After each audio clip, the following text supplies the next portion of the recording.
आपका लड़का आधा पेट खाना खा रहा है, आपके लड़के के शरीर पर कपड़ा नहीं है, आपके बच्चे को रोजगार नहीं है, आपको रहने का घर नहीं है, और उसके बाद भी आपके नस में इतना जात का, धर्म का अफीम घुसा दिया है, नशा घुसा दिया है नेता सब, कि वो अपन दर्द रोकते नहीं थे।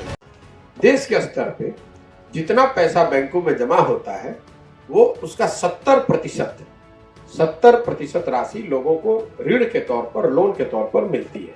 इसी का नाम है क्रेडिट डिपॉजिट रेशियो।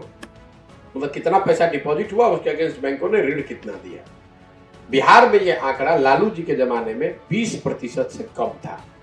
अब नीतीश जी के 17 साल के शासन में क्या हुआ, ये आंकड़ा 20 से बढ़कर करीब करीब अभी 40% है। बिहार को इसकी कीमत कितनी चुकानी पड़ रही है, मैं वो आपको समझाना चाहता हूँ।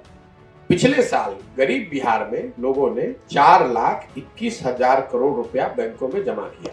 4,21,000 करोड़ रुपया बैंकों में जमा किए गए। तो राष्ट्रीय औसत है 70%। उसके हिसाब से बिहार के लोगों को 2,80,000 करोड़ रुपया ऋण के तौर पर, लोन के तौर पर मिलना चाहिए था।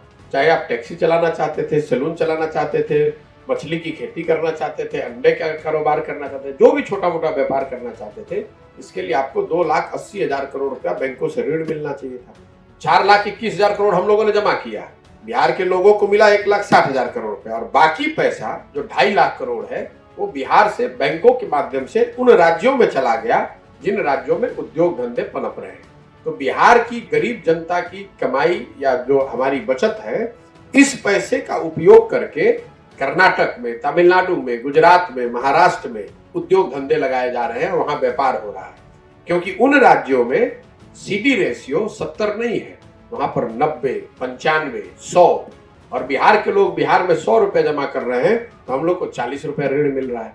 अगर आप बहुत कंजर्वेटिव 1 लाख करोड़ रुपया भी मांग लीजिए या 1.5 लाख करोड़ रुपया मान लीजिए कि हर साल ये पैसा बैंकों से शिफ्ट हो रहा है बिहार से दूसरे राज्यों में, तो जरा आप अंदाजा लगाइए कि 30 साल लालू नीतीश के राज में कितना बड़ा पूंजी बिहार से शिफ्ट होकर दूसरे राज्यों में चला गया।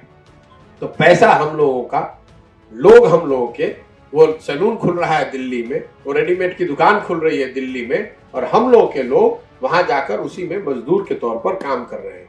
तो हम लोग का नजरिया ये है कि बिहार में रोजी रोजगार के लिए शिक्षा व्यवस्था का सुधरना, स्किल ट्रेनिंग देना, और उसके साथ बहुत बड़े पैमाने पर ऋण की उपलब्धता, पूंजी की उपलब्धता, जो कि बिल्कुल संभव है।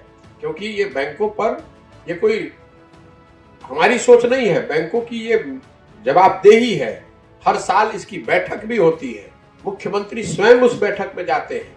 हर बैठक में उन्होंने, पिछले 17 साल का बैठक भाषण आप उठा के देख लीजिए, हर बैठक में उन्होंने इस बात के लिए अनुरोध किया है कि बैंकों को यहाँ सीडी रेशियो कम से कम राष्ट्रीय औसत के बराबर करना चाहिए। आज तक इस पर कोई प्रगति नहीं हुई है। अगर सिर्फ राष्ट्रीय औसत के बराबर बैंक यहाँ ऋण देने लगे तो हर साल बिहार की गरीब जनता को करीब 1.25 लाख से 1.5 लाख करोड़ रुपया अलग से व्यापार करने के लिए, उद्योग लगाने के लिए, स्वरोजगार के कोई काम करने के लिए मिलने लगेगा। ये कितनी बड़ी राशि है, ये इसका अंदाजा आपको इससे होगा कि पूरे बिहार का बजट है करीब 2.25 लाख करोड़, और 1.5 लाख करोड़, 2 लाख करोड़ रुपया हम लोग का पैसा बैंकों से यहाँ से शिफ्ट हो रहा है दूसरे राज्यों में। तो हम लोग की गरीबी कैसे दूर होगी?